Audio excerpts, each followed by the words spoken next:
Amen. Praise the Lord. Thank you sa awiting yan.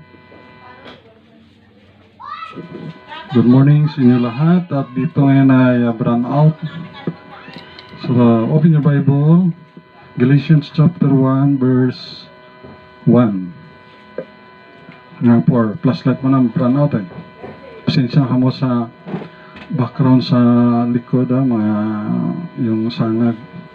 Pasensya lang sa mga kapitbahay. Galatians chapter 1 verse 1 hanggang 4. Muli, good morning sa inyo lahat. Praise the Lord. Salamat sa awiting yan. Yung title ngayong araw na to ay Jesus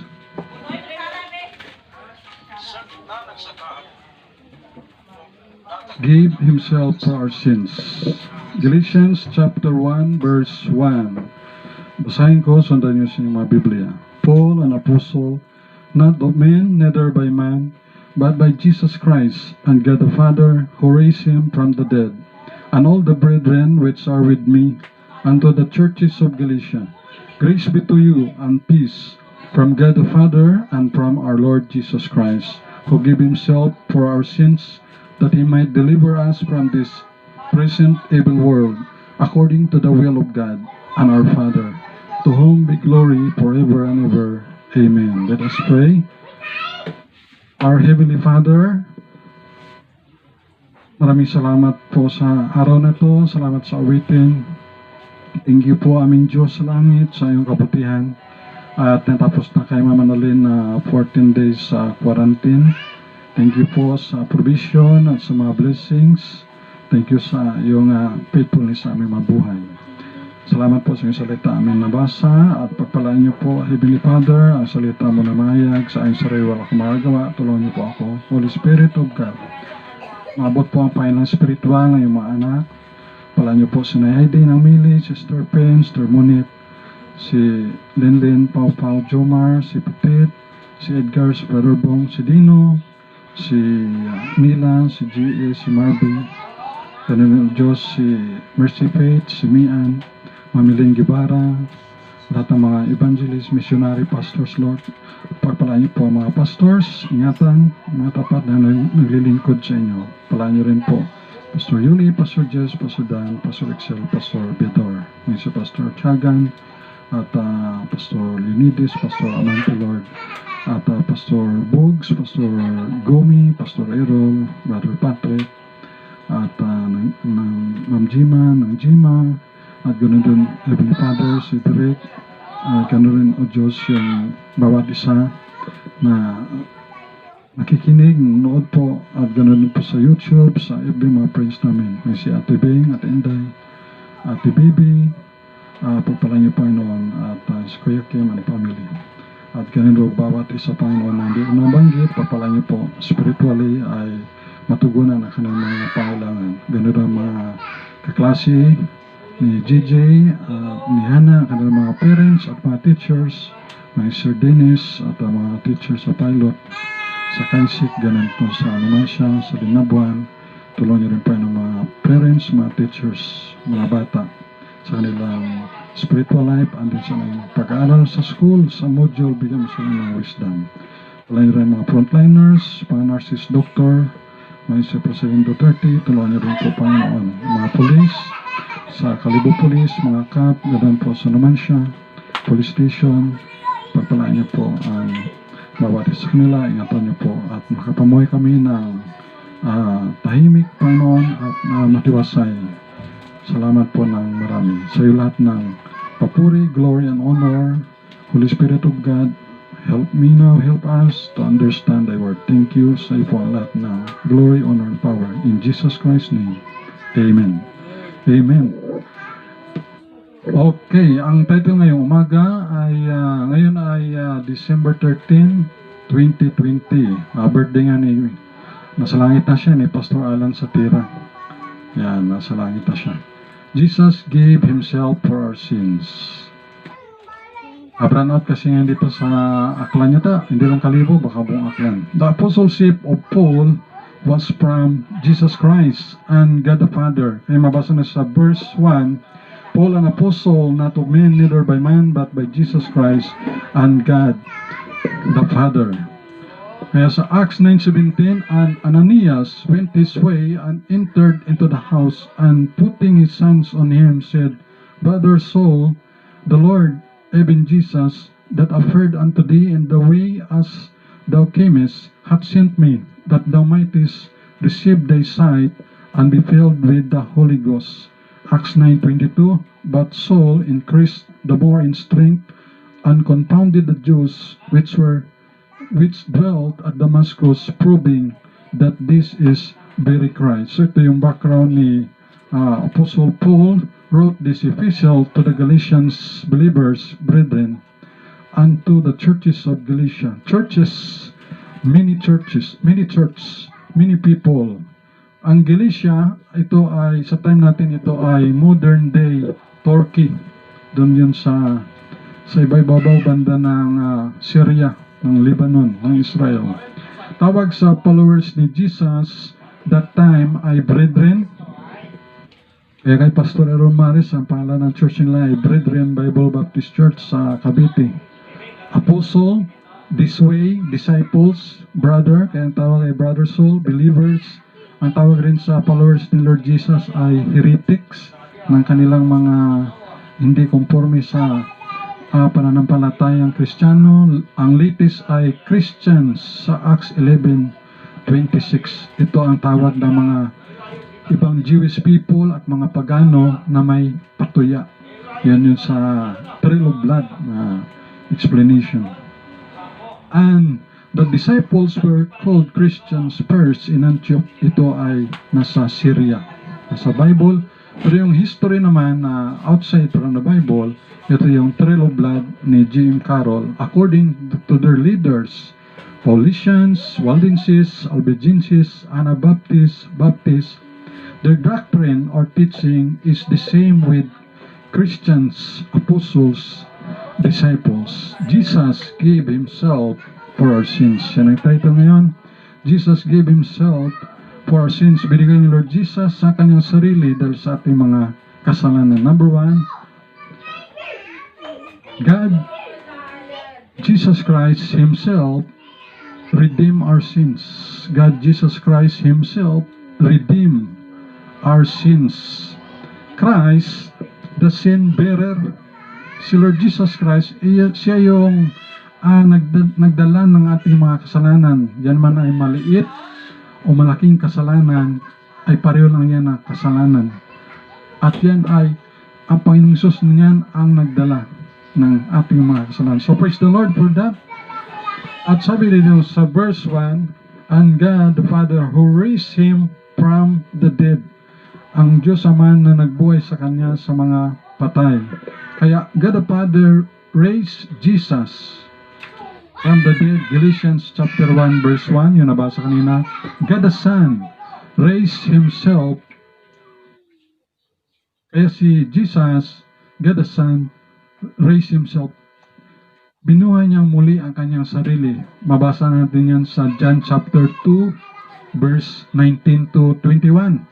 Na binuhay ni Lord Jesus ang Kanyang sarili sa John chapter 2 verse 19 to 21. God the Holy Spirit raised Jesus. Ang Diyos Espiritu Santo ay binuhay niya rin si Jesus. Sa Romans chapter 8 verse 11 yan. No? Romans 8 verse 11. Nakasulat yan. Tingnan nyo na lang.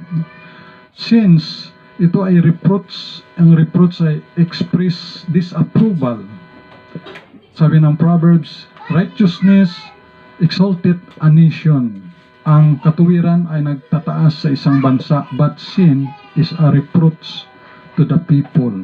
Ito ay disapproval sa mga tao. Sabi nga, wages of sin is death.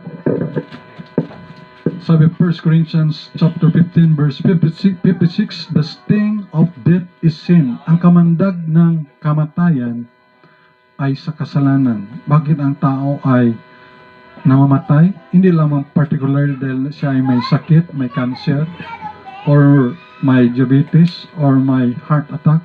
Hindi lang yan. Ang totoo talaga yan, Kaya ang tayo namamatay because of sin. Yan ang sabi ng Romans 6:23, for the wages of sin is death. The strength of sin is the law. Ang lakas ng kasalanan ay nasa batas. Kaya nga, mayroong malaman mo na pag yan ay nagkasala ka, ay transgression of the law, dahil mayroong batas. Kaya, pag lumabag sa batas, kasalanan. In other words, sa sin ay missing the mark. So, number 2, so that we have grace and peace. So that we have grace and peace. Si Lord Jesus, binigay niya yung sarili for our sins para tayo ay magkaroon ng biyaya at kapayapaan.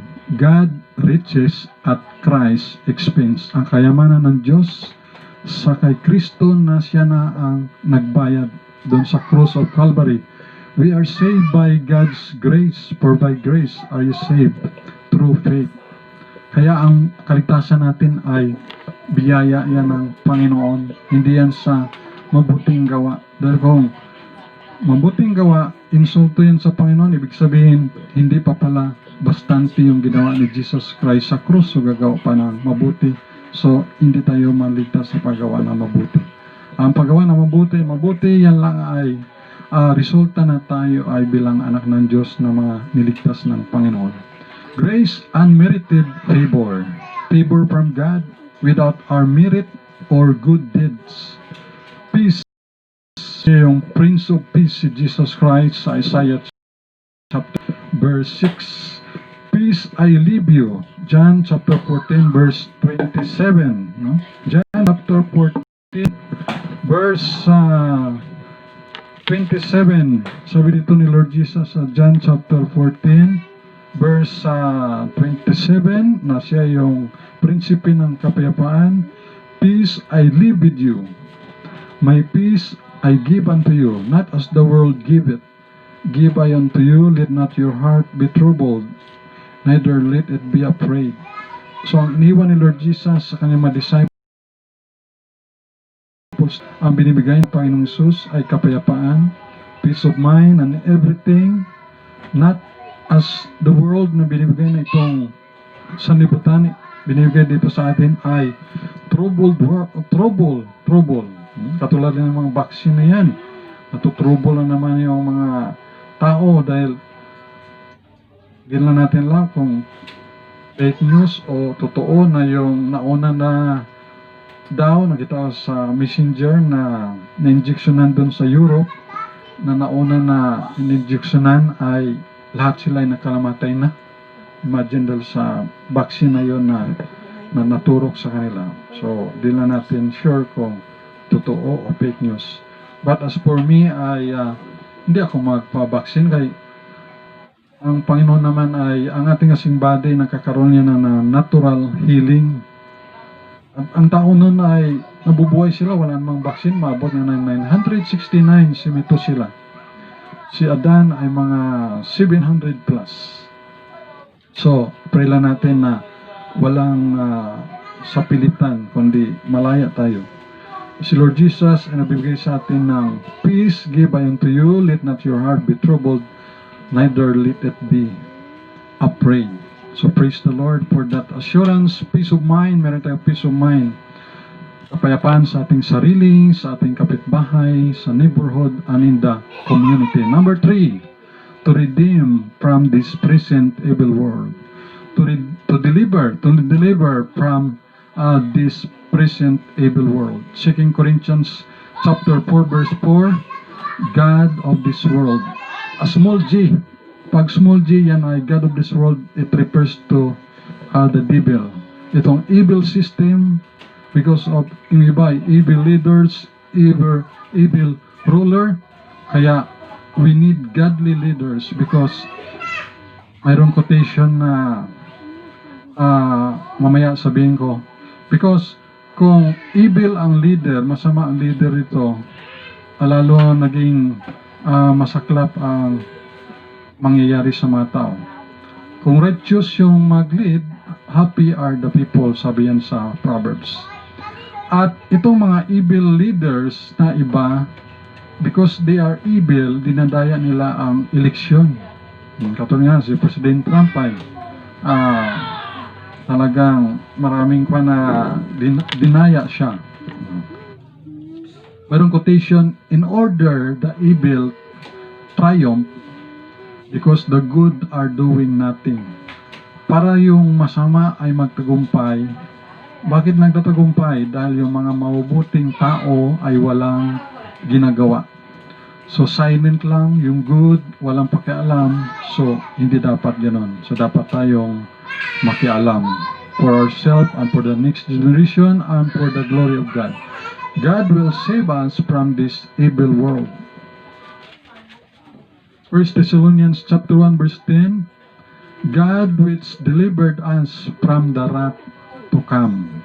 So darating na tayo ay iligtas ng Panginoon sa puot na darating.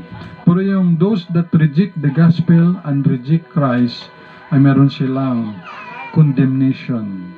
But for us, sa John chapter 3 verse 36, nasabi doon ay meron tayong John chapter 3 verse 36 ay ito yung mga nag-reject kay Jesus Christ. Meron silang damnation. At sa Romans chapter 1 verse 18. Romans chapter 1 verse 18. Tingnan mo natin John chapter 3 verse 36. Kay third point na tayo, mabilis lang tayo ngayon. John chapter 3 verse 36. Sabi nito, he that believeth on the Son hath everlasting life. Siya na naniwala sa Panginoon Kristo. Oh, praise the Lord. May kuryente na. Nawisan ako eh. Siya na naniwala sa Panginoon Kristo ay mayroong everlasting life. And he that believeth not the Son shall not see life. At siya yung hindi naniniwala sa Son kay Jesus Christ shall not see life. Hindi makakita ng buhay. But the wrath of God abideth on him. Yung hindi naniniwala sa Panginoon Kristo, sabi ng Biblia sa John chapter 3 verse 36, ay ganito po. But the wrath, yung puot ng Diyos ay mag-abide sa Kanya. Could you imagine that? Maging sa Romans chapter 1 verse 18. Pero tayo ng mga believers, praise the Lord, ay wala na ang puot ng Diyos sa atin because of Jesus Christ. Amen? John chapter 1 verse 18, for the wrath of God is revealed from heaven against all ungodliness and unrighteousness of men who hold the truth in unrighteousness. Yung puot ng Diyos ay nahayag galing sa langit laban sa lahat ng ungodliness, yung hindi makadiyos, at unrighteousness, ibig sabihin ay hindi matuwid. Unrighteousness, hindi katuwiran ng tao, who hold the truth in unrighteousness, na para sa kanila, yung sa mga ungodly, yung antichrist, yung hindi pabor kay Lord Jesus Christ, para sa kanila, yung mali para sa kanila ay ginagawa nilang tama. At yung tama na nasa Bible na ating pinindigan na tama ay para sa kanila ginagawa nilang mali. So yun yung who hold the truth in unrighteousness. But those who believe the Lord Jesus Christ, sa John chapter 3 verse 15, ay meron tayong blessing sa Panginoon. John chapter 3 verse 15, that whosoever, ito man ay lalaki, babae, senior citizen o bata, nakapag-aral o hindi nakapag-aral, ito man ay simple lang o mayroong kilala sa lipunan, whosoever, walang pinipili, that whosoever believeth in Him, niwala sa Panginoon Kristo, should not perish, hindi mapahamak doon sa lake of fire, but have eternal life. Praise the Lord for that promise ng Panginoon, that whosoever believeth in Jesus Christ should not perish but have eternal life in heaven. Ito yung will of God and our Father in heaven. Jesus gave Himself for our sins. Ang Panginoong Kristo ay binigay niya yung kanyang sarili para sa ating mga kasalanan. Ganun. God loves sinners, but God hates sins. Mahal ng Diyos yung makasalanan, pero galit ang Diyos sa paggawa ng kasalanan. Mahal ng Diyos yung lalaki at babae. Mahal ng Diyos yung tumboy. Mahal ng Diyos yung binabae o bakla. Mahal ng Diyos yan. Ang galit lang ng Diyos pag yung tumboy ay maghulid o makisama doon sa kapwa babae, at ganoon din yung lalaki sa kapwa lalaki, magsama sila at gagawa sila ng kasalanan. Yun lang yung hindi gusto ng Diyos. God loves them. Meron din silang kaluluwa. Meron rin tayong mga kapamilya na ganyan. God loves them, God loves the sinners, but God hates sin. Kaya, pwede natin gawin yung lahat ng bagay dito sa libutan. Malaya tayo na gumawa ng lahat nating dapat gawin.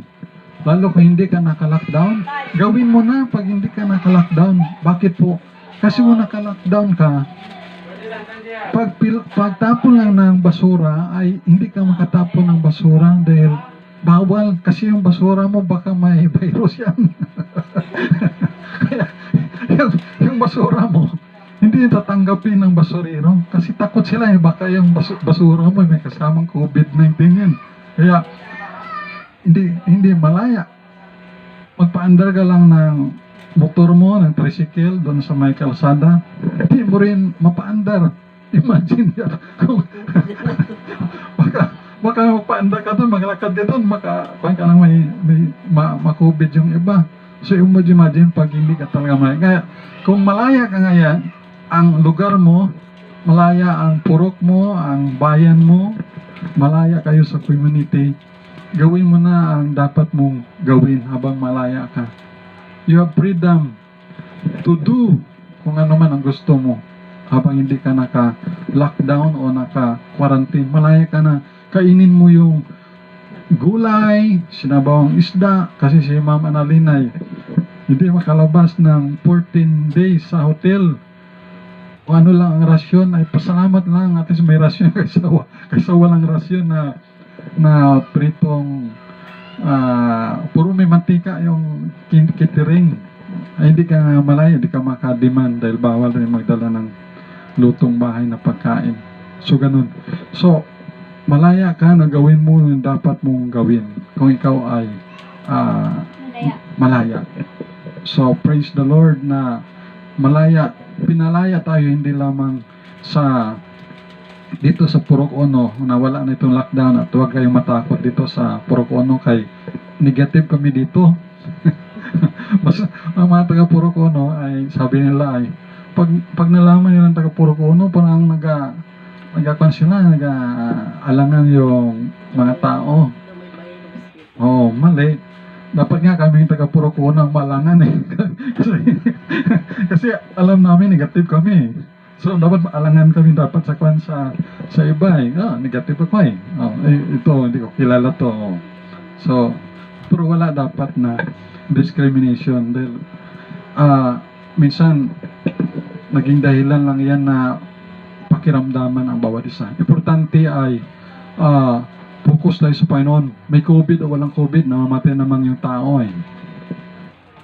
Kaya, will of God and our Father, kaya Jesus gave Himself for our sins. Number one, God, Jesus Christ, Himself, redeem our sins. Imagine yung Diyos mismo, yung nag-redeem, yung nagtubo sa ating mga kasalanan. Ganun tayo kamahal ng Panginoon. Number two, so that we have grace and peace. Number three, to deliver from this present evil world. And in the last, to glorify God forever. The last, number four, to glorify God forever. To glorify God. Kaya sa Revelation chapter 4 verse 11, Revelation chapter 4 verse 11, sabi dito ng Biblia, ito yung nakapagbigay lugod sa Panginoon. Alam mo ba na ikaw ay nakapagbigay lugod sa Panginoon? Revelation chapter 4 verse 11, Thou art worthy, O Lord, to receive glory and honor and power, for thou hast created all things, and for thy pleasure they are and were created. Karapat-dapat ka, O Panginoon, na tumanggap ng glory, ng honor, ng parangal at kapangyarihan, dahil iyong nilikha ang lahat ng bagay at sa iyong kaluguran, kaya nalikha sila. They are and were created. Yan ang purpose ng Panginoon, na likha tayo for the pleasure of God, for the glory of God. Unlike kay Herod, si Herod ay inangkin niya yung glory. Kaya nangyari sa kanya, inuod siya. Acts chapter 12 verse 12. Acts chapter 12 verse 21. Amen. Acts chapter 12 verse 21. And upon a set day, Herod arrayed in royal apparel. Ba nagsuot talaga si Herod ng maganda, royal yun, royal na damit. Sat upon his throne, upo sa kanyang trono bilang hari siya, at made an oration, nagsalita siya sa mga tao doon sa Israel. Verse 22, and the people gave a shout, at nagsisigaw yung mga tao, sabi nila, it is the voice of a God, boses ng Diyos, mulji, and not of a man. And immediately, or instantly, the angel of the Lord smote him, pinatay siya ng anghel ng Panginoon. Why? Because he gave not God the glory. Dahil hindi niya binigay sa Diyos ang glory. And he was eaten of worms. Siya ay kinain ng mga uod, si King Herod, and gave up the ghost, at siya ay umalis ng kanyang kaluluwa. So ganyan yung mga tao na inaangkin yung glory sa Panginoon. Minsan nakakalungkot, no? Pero hindi naman lahat. May mga pastor na sabi na aking church, no? My church, my church, my church.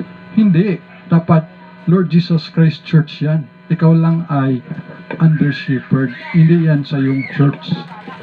Yung mga taong yan ay pinalapit niya ng God the Father para ipid sila ng Word of God. Kaya huwag angkinin na ang aking simbahan. Mali yan. Simbahan yan ng Panginoon. Mga tao yan ng Panginoon. So yan ang tama.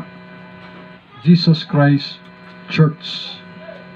Mga tao ng Panginoong Kristo. To God be the highest glory. I like the song. To God be the glory, great things He hath done. To God be the glory, sa Diyos ang papuri, sa mga dakilang ginawa ng Diyos sa ating mga buhay, sa iyo at sa aking buhay.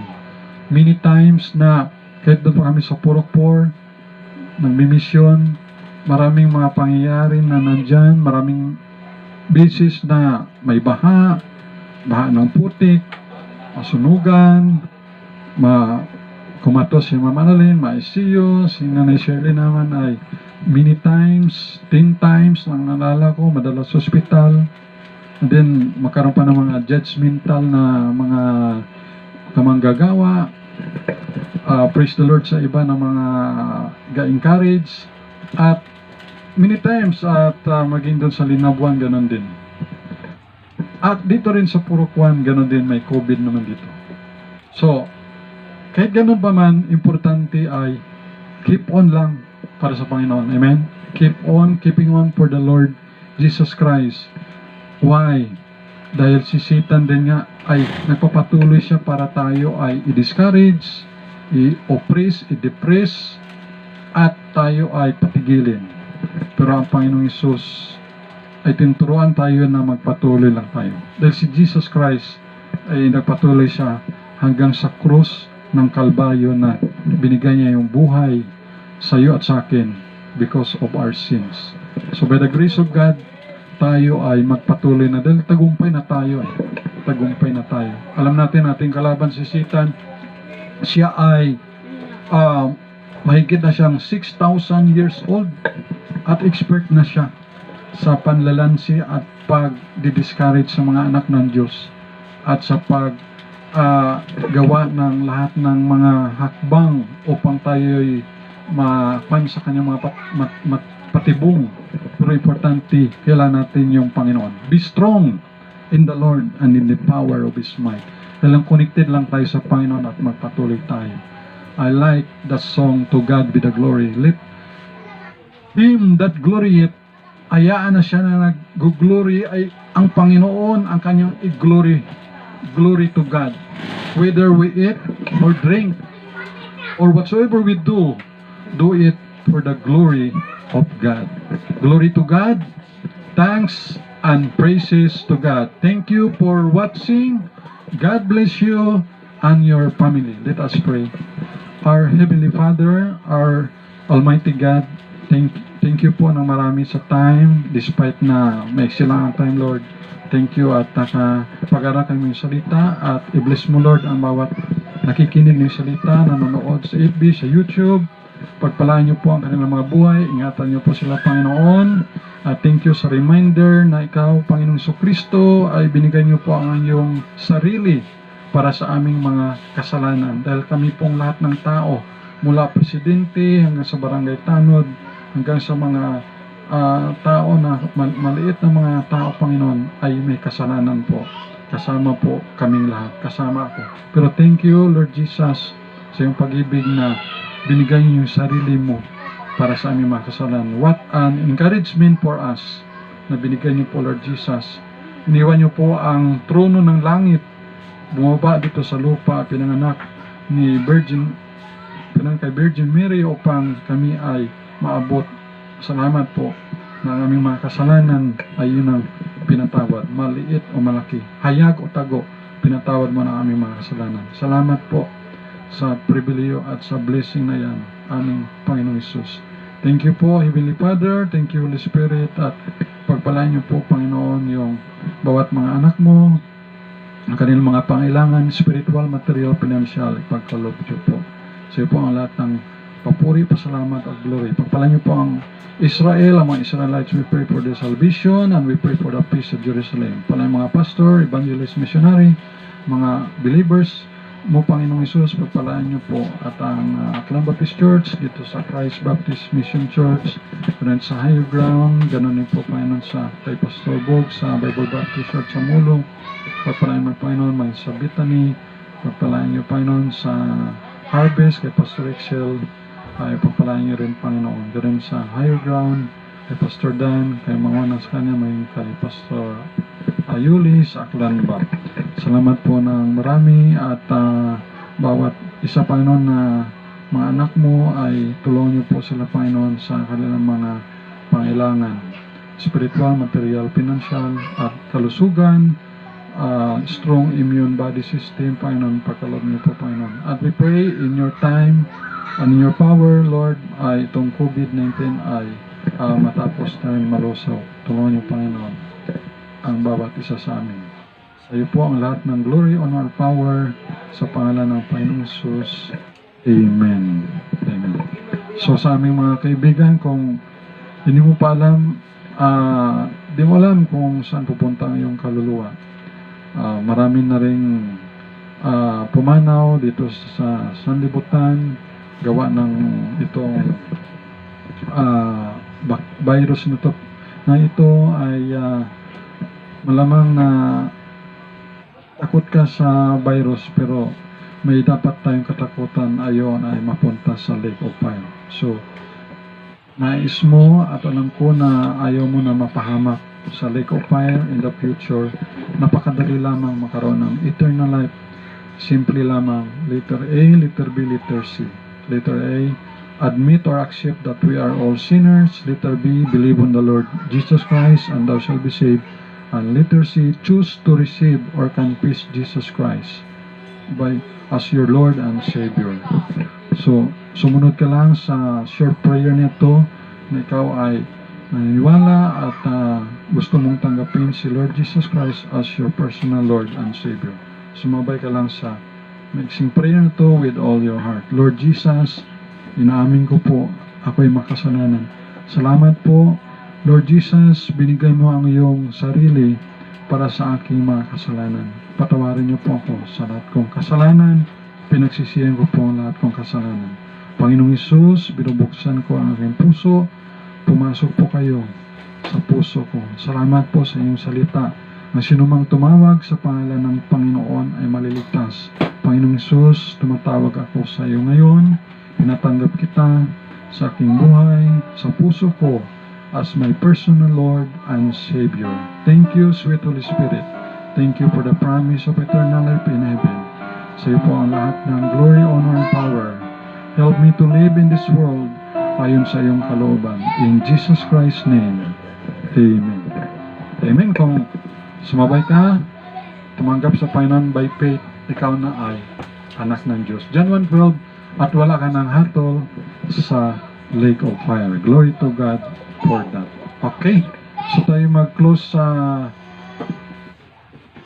To God be the glory. Awitin natin. First and last, to God be the glory. Song number 13. To God be the glory.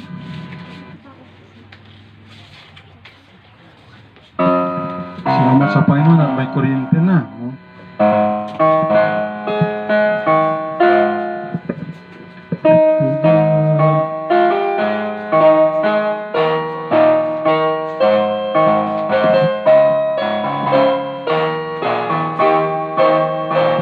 Kumpletuhin na lang natin.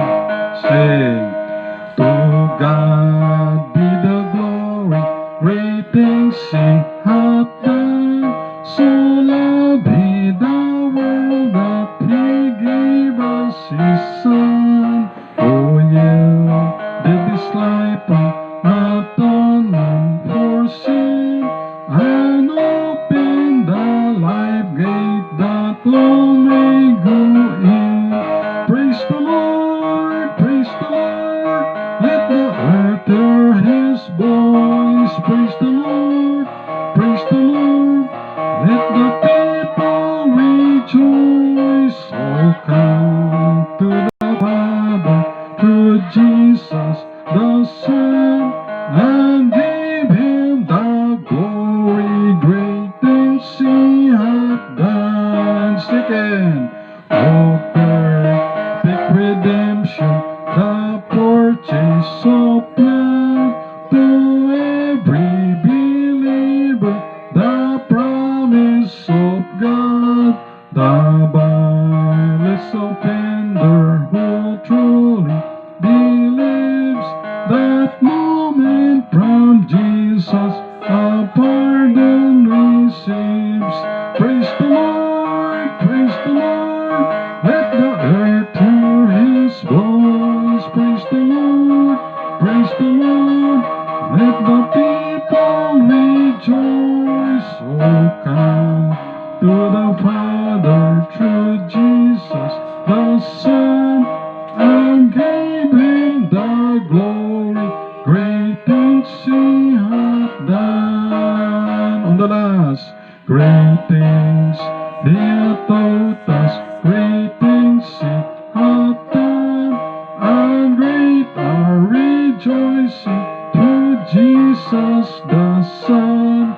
But purer and higher and greater will be our wonder, our transport when Jesus we see. Praise the Lord, praise the Lord, let the earth hear His voice. Praise the Lord, praise the Lord, let the people rejoice. Oh, come to the Father through Jesus the Son, and give Him the glory. Great things He hath done. Amen. Glory to God. Glory to our Lord Jesus Christ. Let us pray. Our Heavenly Father, Almighty God, thank you po na marami sa buhay at sa lakas. Thank you sa pag-ibig mo. Thank you sa promise of eternal life in heaven. Thank you sa kagalingan ng bawat isa, Panginoon. Thank you na tapos na ang lockdown dito sa amin at ang quarantine 14 days kay Mama Naling. Thank you rin sa faithfulness ni Heidi, ng Mili, Sir Pen, Sir Monit, kay Dino, kay Nila, kay G.E., kay Linlin, Pau Pau, Jomar, kay Petit, kay Boom, kay Garlord, isan pa kay Margie, Marby, Mian, Mercy Pate, Lord, Auntie Lutlot, Auntie Jo, Panginoon, thank you kay Mamiling Gibaran, Preacher Jim, Mang Patrick, Pastor Boggs, Pastor Nabli, Pastor Yuli, Pastor Jess, Pastor Dan, Pastor Excel, Pastor Puliano, Pastor Biador, Panginoon, kay Pastor Adolfo Ricto, Pastor Iba Ogan, Pastor Tiagan, Pastor Dan Paderes, Pastor Ribaton, kay Dr. Di Salva, Pastor Ken, Panginoon, at kay Pastor Ero, Pastor Gumi, Pastor Jonathan, Pastor Cyril, Pastor Kasong, Pastor Arbolario, ay Pastor Leonidas, Pastor Amante, Pastor Chris, Panginoon, at Pastor Mandel, at iba pa, Panginoon, mga pastor na mga hindi ko nabanggit, Heavenly Father, Pastor Romeo Carlos, ay Preacher Nelson, Preacher Jeff, Pastor Manuel sa Lilid, Pastor Manuel de Alday, at Pastor Randy Anglog, Panginoon. At iba pa mga pastor, Lord, na hindi ko nabanggit, kayo po ang mag-bless kanila, at mga missionary Red King, missionary Joby Villamor, Bagpulon, Babiki Poy, Dante Lopre, missionary Dr. Felicelda, Javier Garcia, pagpalain mo ingatan, Lord, ang mga Christians sa North Korea, sa China, sa Vietnam, sa Laos, sa Middle East, at sa mga communist country, Panginoon, na mga believers mo. Ingatan niyo sila, Panginoon, tulungan, safety, protection, blessing, guidance, comfort, Panginoon, despite na meron sila mga persecution. Unlike dito sa Pilipinas, Panginoon, malaya po kami na maka-worship sa inyo in spirit and in truth. At marami po mga Bible dito, Panginoon, pero doon sa lugar nila, bawal ang Biblia, Panginoon. So I pray for their comfort mo sa kanila, Lord, at guidance, at ganun din ang iyong pagbigay sa kanilang more grace sa kanilang mga buhay despite sa galing sitwasyon nila. Heavenly Father, your will be done on earth, your kingdom come, your will be done on earth as it is in heaven, Heavenly Father. And while we're waiting for you, Lord Jesus, yung pagdating, help us na abala kami sa paglilingkod sa inyo, Panginoong Jesus. We are praying for the salvation ng mga loved ones namin, kanilang mga kaluluwa, salvation ng mga unsaved loved ones, for mga Filipino people, and we pray for the salvation, more souls, makakilala kay Jesus Christ as their Lord and Savior. Papalain niyo rin ang mga missionaries, evangelists, at ang mga supporters, Panginoon, mga people, Christians, sa ilang pagbibigay ng mga tulong, pinansyal at panalangin sa mga missionary, Panginoon, foreign and local. Pagpalain sila, Panginoon. Salamat po sa iyo ng glory, honor, power. Thank you, sweet Holy Spirit. At pagpalain rin, Panginoon, ang mga hindi ko nabanggit, ang kanyang mga pangailangan. Nagpakalob niyo po, padala niyo po sa pangailangan na spiritual, material, financial, pagkain. Tulong niyo rin na makarecover doon sa Cagayan, sa Isabela, sa Bicol region, sa Marikina, sa Pasig, sa mga naapektuhan na sa lanta, Panginoon, ng mga typhoons at sa iba pang mga lugar, Panginoon, na kung saan ay wala pang gospel witness. Kayo po ang magtawag pa, Heavenly Father, ng more laborers sa iyong harvest, Lord of the harvest. Salamat po ng marami. Sa iyo po ang lahat ng glory, honor, power. In Jesus Christ's name we pray. Amen and amen. Thank you for watching. God bless you all. God bless everyone. Bye-bye.